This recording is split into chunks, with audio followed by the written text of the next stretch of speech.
ராஜாதி ராஜ ராஜ மார்த்தாண்ட ராஜ கம்பீர ராஜ குலஜன ராஜ பராக்கிரம ராஜ வைராக்கிய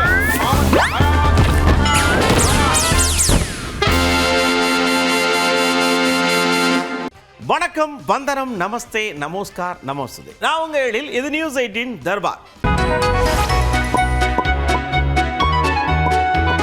செம்ம சீனுமா. அப்படியே முதல்வர்கிட்ட போய், ஐயா இந்த காவல்துறை ஆட்கள் உழைச்சு ஓடா போய் தெரிஞ்சு போயிருக்காங்க, அவங்களுக்கு விருதை கொடுத்து அப்படியே கொஞ்சம் குஷிப்படுத்தினா நல்லா இருக்கும்னு சொன்ன உடனே குஷின்னு உடனே சடக்குன்னு டங்சுக்கு நான் வரேன்னு சொல்லி வந்து எல்லாருக்கும் விருதை கொடுத்து சந்தோஷத்து தோணி ஐ எம் வெயிட்டிங் அப்படின்ட்டு போயிட்டார்.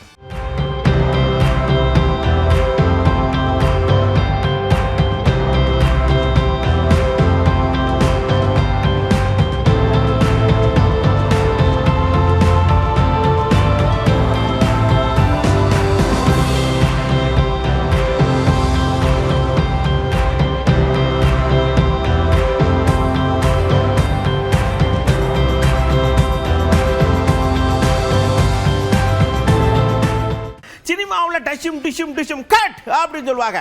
ஆனா இங்க அப்படி கிடையாது. ஒன்ஸ் டேக் ஆப்னா அங்க போய் எண்டில் தான் முடியும். தீவிரவாதத்தை எப்படி தடுக்கிறதுன்னு ஒத்திகையில மனுஷன் உண்மையில பார்த்து மிரண்டுட்டாரு அப்படின்னு தான் மத்தவங்க சொல்றாங்க. ஆமா,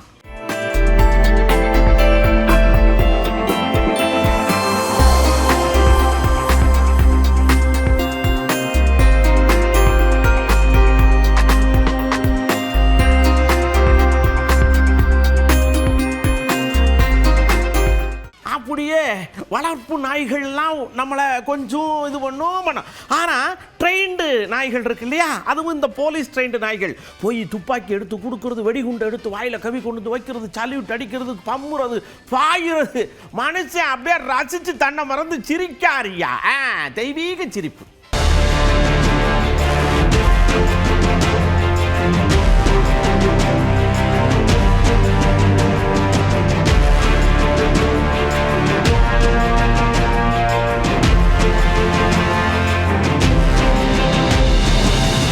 சடக்குன்னு கோயம்புத்தூர்ல இருந்து கூப்பிடுதாங்க. நீங்க சிரிச்சு பார்க்கறத நாங்களும் பார்த்துக்கிட்டு இருக்கோம். அப்படியே இந்த பக்கம் வண்டியை திருப்பிட்டு வந்து இந்த பயிர் கடனை பூரா சர்ன்னு கிடக்காம தள்ளி விட்டியடா, நாங்களும் சேர்ந்து சிரிப்போம்லா அப்படிங்காக அங்க உள்ள விவசாய பெருமக்கள்.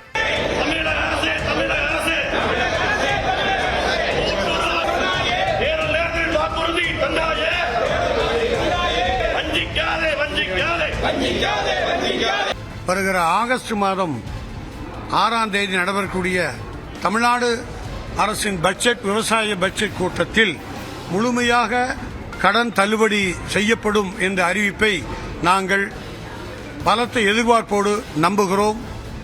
அதை எதிர்பார்த்து காத்திருக்கிறோம். இப்பொழுது விவசாயிகளுக்கு உரிய முறையில், இப்பொழுது உங்களுக்கெல்லாம் தெரியும், மேற்கு தொடர்ச்சி மலையில் மழை இல்லை. இப்பொழுது விதைப்பு காலம், ஆடி மாதம் விதப்பு காலத்திலே உங்களுக்கு ஒன்றுமில்லை. விதப்பு காலத்தில் தான் பயிர்விட முடியாது, பலதெல்லாம் கருகி போய்விட்டது. இப்பொழுது கடுமையான சோதனையில் விவசாயி வாழ்ந்து கொண்டிருக்கிறோம். தமிழ்நாட்டை, குறிப்பாக கோயம்புத்தூர் மாவட்டத்தை வறட்சி மாவட்டமாக அறிவிக்க வேண்டும், ஏன் தமிழ்நாட்டையே வறட்சி பாதித்த மாவட்டமாக அறிவிக்க வேண்டும் என்று கேட்டுத்தான் இத்தகைய போராட்டத்தை கையில் எடுத்திருக்கிறோம். அப்படியே எடப்பாடி ஐயாவுக்கு சுருன்னு ஒரு கோவம் வருது. என்ன கேள்வி கேட்டாலும் பதில் சொல்ல மாட்டேங்கிறீங்க, சடக்குன்னு எங்கிட்டாவது வேலைன்னு கையை காட்டுறீங்க, அது ரீல்ஸா போட்டு போது இந்த பக்கம் கேள்வி ஊற மழையா குமிஞ்சு கிடக்கு, பதில காணும். நீங்க தயவு செஞ்சு எப்பதான் வாயை திறந்து பதில் சொல்வீங்க? சட்டசபையிலையாவது பட்ஜெட்லயாவது சொல்லுவீங்களா அப்படின்னு எடப்பாடி ஐயா கோவமா கேட்கார். கொடுக்கப்பட்ட வாக்குறுதியை நிறைவேற்ற வேண்டும் என்றுதான் கேட்கின்றோம். காலத்தினுடைய கால சூழ்நிலை வறட்சி நிலவுகின்றது. வறட்சியால் விவசாயிகள் விவசாயம் செய்ய முடியாது. போதிய தண்ணீர் கிடையாது. டெல்டா மாவட்டத்திலே தண்ணீர் இல்லாத காரணத்தினாலே விவசாயிகள் பயிர் சாகுபடி செய்ய முடியவில்லை. தமிழகம் முழுவதும் மழை பொழிவு இல்லாத காரணத்தினாலே இன்றைக்கு கடுமையாக விவசாயிகள் பாதிக்கப்படுகிறார்கள். இதெல்லாம் கருத்திலே கொண்டு இந்த அரசு வேளாண் பட்ஜெட் 6ஆம் தேதி வருகின்றது. அந்த வேளாண் பட்ஜெட்டிலே கடன் தள்ளுபடி செய்கின்ற அறிவிப்பை வெளியிடப்பட வேண்டும். அப்படி வெளியிடப்படாவிட்டால் தமிழ்நாடு தழுவிய மிகப்பெரிய விவசாயிகளுடைய ஆதரவை திரட்டி கடன் தள்ளுபடி செய்கின்ற ஒரு நோக்கத்தோடு அனைத்து இந்திய அண்ணா திராவிட முன்னேற்றத்தின் சார்பாக மாபெரும் கண்டன ஆர்ப்பாட்டம் தமிழ்நாடு முழுவதும் அனைத்து மாவட்டங்களிலும் நடைபெறும். கொடுக்க மாட்டோம்னு சொல்றவங்க ஊரம் கூடி பேசி உக்காந்து குசு குசுன்னு பேசி கொடுக்க மாட்டோம்காக, வேணுங்கிறவங்க கூட்டவே மாட்டேங்காக. நாங்களும் எப்படா அனைத்து கட்சி கூட்டத்தை கூப்பிட்டு போராடி தண்ணியை வாங்கி இந்த ஏழவாளைகளுக்கு ஊத்திடுவோம்னு பார்த்தா இப்படி அநியாயம் பண்றீங்க, கூப்பிட மாட்டீங்க இளைஞர். அதாவது இது ஒரு தண்ணி திறக்கிறதுக்கு அனைத்து அரசியல் கட்சி தலைவர் கூட்ட வேண்டும் கொடுத்தார். ஆனா இங்க இருக்கிற முதலமைச்சர் விரிவான கருத்து பரிமாற்றம் செய்ய வேண்டும். அதற்காக இந்த அரசாங்கம், டிவிக்கு அரசாங்கம் அனைத்து அரசியல் கட்சி தலைவரும் அழைத்து நீங்க ஒரு கருத்தை கேளுங்க.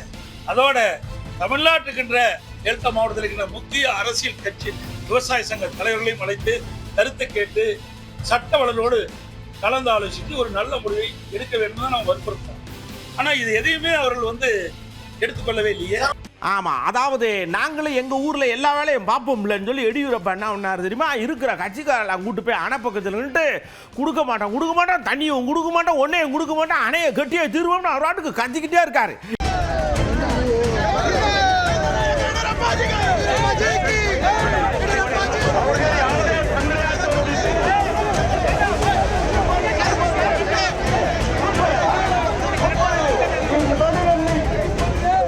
அப்படியே பொள்ளாச்சி ஜெயராமன் ஐயாவுக்கு ஆகப்பெரும் சந்தேகம். என்ன சந்தேகம்? நீங்க 3ஆம் தேதி அங்க போறீங்க, சில பேர் போறங்காக. ஆனா நீங்க இந்த படத்தை ரிலீஸ் பண்ணி அந்த வசூலெல்லாம் கரெக்டா வந்துருச்சான்னு எல்லாம் ரெடி பண்ணி முடிச்சுட்டு போற மாதிரி எனக்கு டவுட் வருது. இங்க கியாமியான் கட்டிட்டு கிடக்கமே, இதுக்கு என்ன வழி? உங்களுக்கு உங்க படமும் வசூல் மட்டும்தான் முக்கியமா அப்படின்னு எனக்கு தோணுதுன்னு கேட்கார். இதை பற்றி நம்முடைய முதலமைச்சர் கர்நாடக அரசை கண்டித்தோ அல்லது நீதிமன்றத்திற்கு சென்றோ அல்லது காவிரி மேலாண்மை ஆணையத்திடமோ எந்த கோரிக்கையும் நேரடியாக இதுவரை வைக்கவில்லை. இப்போது அவருடைய சினிமா ரிலீஸ் ஆகி முடிந்து படம் வசூலெல்லாம் முடிந்த பிறகு புதிதாக நாணம் பெற்று 3ஆம் தேதி 23ஆம் தேதி படம் ரிலீஸ் ஆகி 10 நாள் தான் ஓடணும்னா 10 நாள் கழித்து 3ஆம் தேதி கர்நாடகா பெங்களூர் போவதாக அறிவித்திருக்கிறார். இந்த நாடகமெல்லாம் மக்களிடம் எடுபடாது. அப்படியே செங்கோட்டையாட்ட இந்த கேள்வியை கேட்டவுடனே அவர் சொல்றாரு, நீங்க என்ன நினைச்சுக்கிட்டு இருக்கீங்க, நாங்க என்ன ஏதோ வேலை வெட்டி இல்லாம ஏதோ சும்மா வீட்டில் இருக்க நினைச்சிட்டு இருக்கீங்களா? எல்லாத்தையும் இங்கிருந்து உன்னிப்பா தொலைநோக்கி இல்லாமலே சர்ன்னு பார்க்குறோம். ஒத்த செங்கல் கூட அங்க போல கெட்டுறதுக்கு சாந்து கரண்டி கூட கிடையாது தெரியுமா? நாங்க அவ்வளவு உண்மையாக கவனிச்சுக்கிட்டு இருக்கோம் அப்படின்னு கடந்த 3-4 நாளா இதே தான் சொல்லிக்கிட்டு இருக்காரு. ஆனா அங்க செங்கலா குமிஞ்சு கிடக்குன்னு எல்லாரும் மத்தவங்க சொல்றாங்க. தமிழக அரசை பொறுத்தவரையிலும் தமிழக முதல்வர் அவர்கள் தெளிவாக இருக்கிறார்கள். பாரத புறமை சந்திக்கும் போதும் சரி, மற்ற சட்டமன்றமாக இருந்தாலும் சரி, தெளிவாக அவர் சொல்லியிருக்கிறார். மேகதா அணையை பொறுத்தவரையிலும் ஒரு செங்கலை கூட தமிழக அரசு அங்கே வைப்பதற்கு அனுமதிக்காது என்று சொல்லியிருக்கிறார். ஆகவே அதுவே உங்களுக்கு பொருத்தமாக இருக்கும். அங்கிட்டு இருந்து திருச்சி சிவா ஐயா வரார். அவரும் கொஞ்சம் கோபத்தில் தான் இருக்கார். அதாவது ஆமாம் இருக்கத்தானே செய்யும், தண்ணி இல்லை, விவசாய நிலமெல்லாம் பப்பரப்பேன்னு பொழந்து வானம் பார்த்து வாயை பொழந்து கிடக்கு.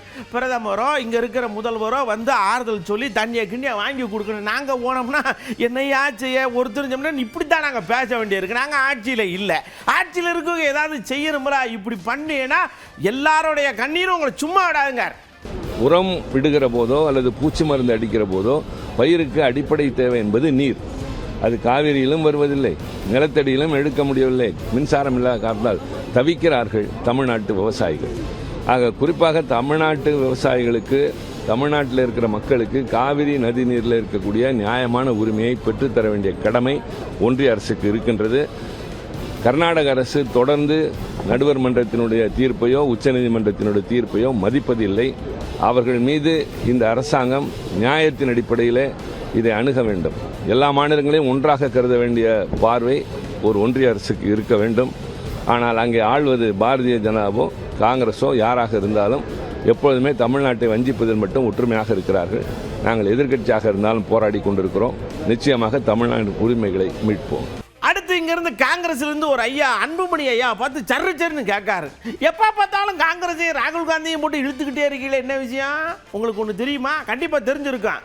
அதாவது அதிக நாள் பிரதமராக இருந்தவர் அப்படின்னு ஒருத்தர் 12 வருஷத்துக்கு மேலே தொடர்ச்சியாக இருந்துக்கிட்டு இருக்கார். சாதனை அவர்கிட்ட போய் சடன்னு பேசி இது பண்ணலாம்ரா, எங்களையே ஏன் நோண்டிக்கிட்டு இருக்கிய அப்படின்னு கேட்கார். அதாவது இல்ல அது தலையிட முடியாது. அதாவது மோடி தலையிடப்ப ராகுல் காந்தி தலையிட்டு வருவாங்க. நீங்க இதை ஏன் மத்தியில இருக்கக்கூடியது பிஜேபி கவர்மெண்ட் 12 வருஷமா இருக்கு.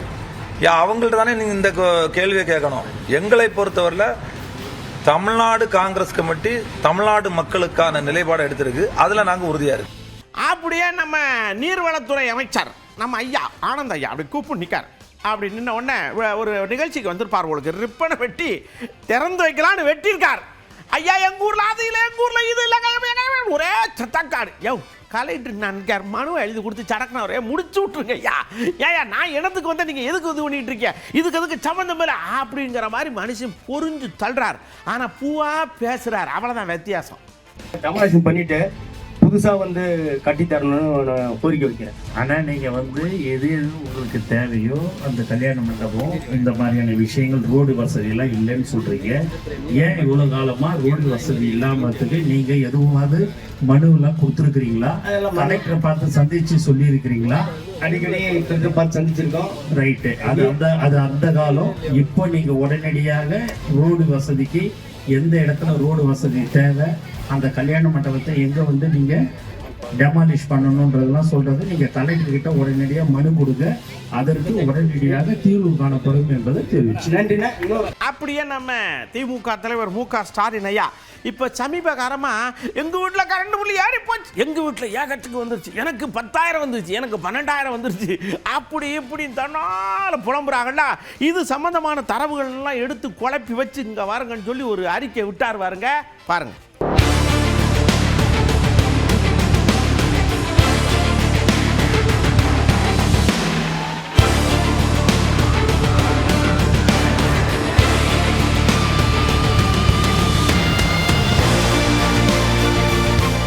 நிர்மல்குமார் வரார். சடக்குன்னு வருவார்லாம். ஏன்னா அவருக்கு நம்ம டிபார்ட்மெண்ட்டை பற்றி இப்படி வந்துச்சு அப்படின்னு சொல்லி கொஞ்சம் பயம் இருக்கும் போட்டு வந்துட்டார். ஏங்க நீங்கள் முன்னாள் முதல்வர் இந்த நாட்டுக்கு ஒன்று சொல்லுவீடா, கிட்டத்தட்ட 3 லட்சத்துக்கு மேலே புகார் இருக்குன்னு எழுதி வச்சிருக்கிய, பக்கிட்டு இருக்கு, 1-2 நான் தீர்க்கலாம், 3 லட்சம்னா எப்படி படித்து எப்படி தீர்க்கிறது ஒன்றும் புரியலையே, இப்படிலாம் பொய்யா சொல்லாதீங்க, ஒரு குறையும் இல்லை அப்படிங்கிற மாதிரி சொல்கிறார். கடந்த வருஷம் 11,50,000 பேருக்கு 3 மடங்குக்கு மேலே பில் வந்திருக்கு. கடந்த வருடம். இந்த வருடம் 9,60,000 பேருக்கு தான் அந்த மாதிரியான ஹைக் வந்திருக்கு. ஸோ ரேஷியோ பார்க்குற போன வருஷத்தை விட இந்த வருஷம் கம்மியாக தான், 2 லட்சம் பேருக்கு கம்மியாக தான் 2-3 மடங்கு மேலே வந்திருக்கு. அதுலேயும் ஒரு சில பேருக்கு ரொட்டீன் செக்அப், ஏன்னா அசஸ்மெண்ட் சரியாக இருக்கா என்னன்னு சொல்லுங்க, ரொட்டீன் செக்அப் தான் பண்ணிட்டு இருக்கு. இவ்வளோ கம்ப்ளைண்ட்லாம் எங்கேயும் வரல. ரொட்டீன் செக்அப் வந்துட்டு யாரெல்லாம் ரைஸ் பண்ணியிருக்காங்களோ அதெல்லாம் பண்ணிட்டு இருக்கோம். அசஸ்மெண்ட் எல்லாம் ஏடி லெவலில் ஏஇ லெவலில் ஒரு ரொட்டீன் செக்அப் தான் பண்ணிட்டு இருக்கு. மக்களை குழப்புற விதமாக அந்த அறிக்கையை இன்னைக்கு காலையில் விட்டுருக்காரு. அதாவது அது வரைக்கும் யாரும் பணம் கட்டுறதுக்குலேருந்து விலக்கு வேணும் அப்படிலாம் கேட்டிருக்காரு. அந்த மாதிரி எந்த கம்ப்ளைண்ட் 3,70,000 கம்ப்ளைண்ட்லாம் வரல. இது இங்கே இருக்கிற இபிலேருந்து செய்யப்படுற ரொட்டீன் ஒரு செக்அப் தான். அந்த செக்அப்பில் நேற்று இருந்து அவங்க செக்அப் பண்ணிட்டு இருக்காங்க.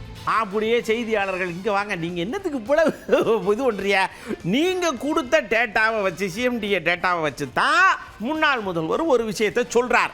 நீங்கள் அதுக்குத்தானே பதில் சொல்லணும். அதை விட்டு இப்படின்னு ஏங்க அவர் உண்மையாக அதை பார்க்கலங்க, அவர் ஏதோ வாட்ஸ்அப்பில் யாரும் அனுப்பிச்சிருப்பா அவருக்கு அதை பார்க்க, அப்படின்னா கூட நீங்கள் வச்சது தானே அங்கே அனுப்பிச்சிருப்பாங்க, தன்னால் யாரும் அனுப்பிச்சிருப்பாங்களான்னு மடக்கி கேள்வி வைக்காங்க. குளறுபடிக்கு என்ன காரணம்? என்ன காரணம்? ஒண்ணு இல்ல, ஒரே நிமிஷம். இபி பில் விஷயமாக ரீஅசஸ்மெண்ட் முழுமையாக நடந்துட்டு வருது. ஒவ்வொரு நாளும் இப்ப நம்ம சொன்ன அந்த 3,70,000 நம்மளா எடுத்துதான் நம்ம ரீஅசஸ் பண்ணிட்டு இருக்கோம். இபியா மின்சார வாரியமாக நம்மளாவே எடுத்து தான் அந்த அசஸ்மெண்ட் பண்ணிட்டு இருக்கோம்.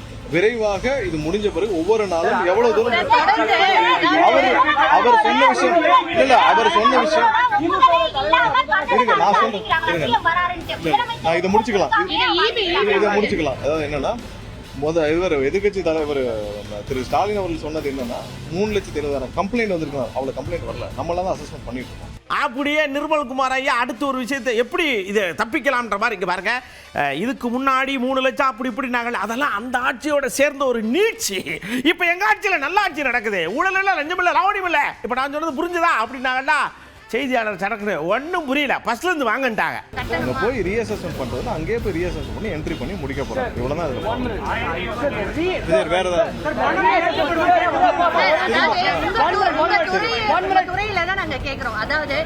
இப்போ நான் சொன்னதில்ல எல்லாருக்கும் புரிஞ்சதில்ல.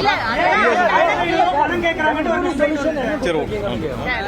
அப்படியே சடக்குன்னு நம்ம சிவசங்கர் ஐயா வராருல, அவர் கொஞ்சம் சடக்குன்னு கோவக்காரல, பட்டுன்னு பேசி விடுவார். இங்கே இருக்கியா வாட்ஸ்அப்பில் வந்துருக்குன்னா உங்கள் ஆளுங்க அனுப்புனது தான் வாட்ஸ்அப்பில் வந்துருக்கு. அமெரிக்காவில் அந்த வந்திருக்கு. சும்மா அந்த பக்கத்துலைக்கு பாயசம் கேட்குற மாதிரிலாம் பேசப்படாது. உங்கள் துறையில் இருக்கிற விஷயத்தை பேசுங்கன்னா நீங்கள் மற்ற துறையில் இருக்கலாம் சேர்த்து பண்ணிட்டு அவங்களுக்கெல்லாம் வாயா நீங்கள் பேசிக்கிட்டு இருந்தீங்கன்னா என்ன அர்த்தம்னு கேட்கார். இன்றைக்கு நிர்மல்குமாருக்கு ஒரு வாய்ப்பு கிடைத்திருக்கிறது. அமைச்சராக இருக்கிறார், அதில் பணியாற்றட்டும், வாழ்த்துக்கள். ஆனால் அதை விடுத்துவிட்டு எங்கள் தலைவரை பார்த்து வாட்ஸ்அப்பில் வந்த செய்தியெல்லாம் வைத்து கொண்டு பேசுவதாக சொன்னால் அது முறையாக இருக்காது. ஏன்னா நிர்மல்குமார் ஒரு மல்டி டேலண்டட் பர்சன். அந்த அமைச்சரவையில் இருக்கிற எல்லா அமைச்சருக்கும் அவர் தான் மவுத் பீஸ் மினிஸ்டராக இருக்கிறார், மல்டி டேலண்டட் மினிஸ்டராக இருக்கார். அதெல்லாம் சிறப்பு. மெடிக்கல் படிக்காதீங்க, கார்பெண்டர் ஆகுங்க, பிளம்பர் ஆகுங்கன்னு திடீர்னு கேரியர் கைடன்ஸ் கொடுக்குவார். திடீர்னு அவரே வந்து மேகதாது அணைக்கும் பேசுவார், சட்டத்துறைக்கு பேசுவார், அவர் துறையில் சில செய்திகளை தெரியாதுன்னு சொல்லுவார். இப்படி ஒரு அமைச்சர் தன்னுடைய வேலைகளை விடுத்து தன்னுடைய மற்ற பணிகளை பார்க்கின்ற சுமை காரணமாக வேணுமோ தன்னுடைய துறையை சேர்ந்த ஒரு சிஎம்டி வெளியிட்டிருக்கிற அறிக்கையை கூட தெரியாமல் பேசுகிறார். எந்த புகாரும் வரலங்கிறார். வைட்ஸ்பிரெட் கம்ப்ளைண்ட்ஸ் தான் அவர் அருண்ராய் ஐஏஎஸ் சொல்கிறார். ஆனால் அவர் எந்த புகாரும் வரவில்லை, ஆனால் நாங்களாக ஆய்வு செய்கிறோம் அப்படிங்கிறார். புகாரே வரல, ஆனால் ஆய்வு மட்டும் நடத்துவோம். என்ன ஆய்வு? ஓ, தன்னிச்சை ஆய்வு நடத்தி புகாரே இல்லாத நேரத்திலே நாங்கள் எல்லாத்தையும் சரி பண்ணிடுவோம்னு என்ன இதுன்னு கேட்கார். இது என்ன கூத்துது?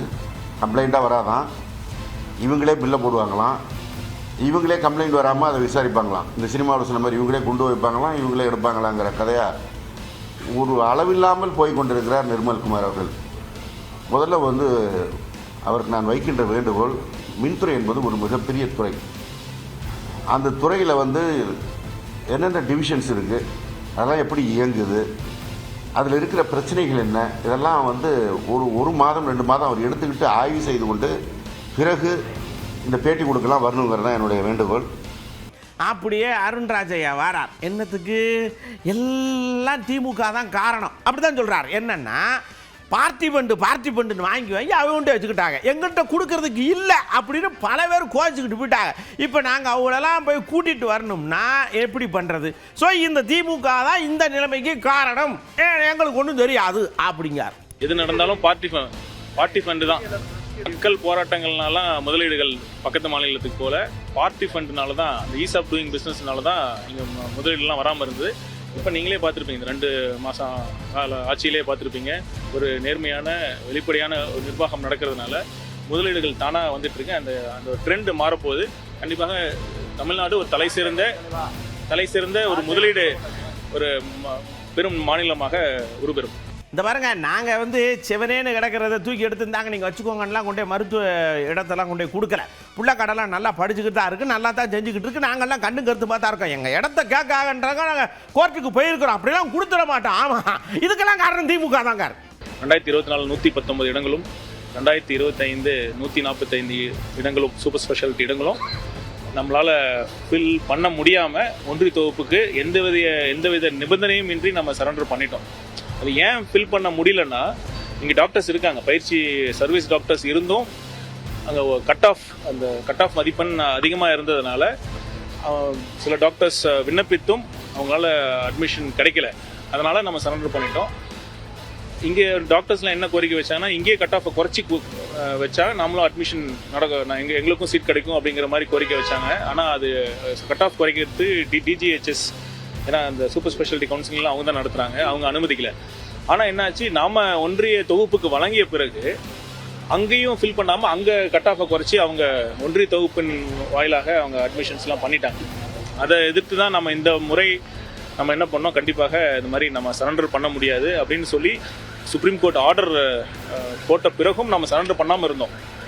அதனால் ஹெல்த் செக்ரட்டரி மேலே ஒரு கண்டெம்ப்டே ஃபைல் பண்ணிட்டாங்க. ஸோ நீங்கள் சரண்டர் பண்ண சொன்னீங்க, இருந்தும் பார்த்தீங்கன்னா தமிழ்நாட்டு சுகாதாரத்துறை செயலாளர் வந்து அது மாதிரி சரண்டர் பண்ணவே இல்லை, கண்டெம்ப்டே போயிட்டாங்க. நம்ம இருந்தோம் ஆணித்தரமாக நம்ம என்ன சொல்லியிருந்தோம், நம்ம இது ஒன்றிய உரிமைகள், மாநில உரிமைகள் சார்ந்தது, இந்த தமிழக அரசு மருத்துவர்களுடைய அவங்களுடைய நலன் பாதிக்கும் அப்படின்னு சொல்லி தொடர்ந்து வாதிட்டதுனால நம்ம உச்சநீதிமன்றத்தில் நம்ம ஒரு ஆணையை நம்ம வாங்கியிருக்கிறோம். என்னென்னா ஒன்றிய கவுன்சிலிங்கில் அவங்க கட் ஆஃபை குறைக்காம தான் கவுன்சிலிங் நடத்தணும். ஒருவேளை கட் ஆஃப் குறைக்கிற மாதிரி ஒரு முடிவு எடுத்தாங்கன்னா அது திரும்பவும் நம்ம மாநில தொகுப்புக்கு அந்த சீட்ஸை வழங்கணும் அப்படின்னு சொல்லி ஒரு ஆணையை பெற்றிருக்கிறோம்.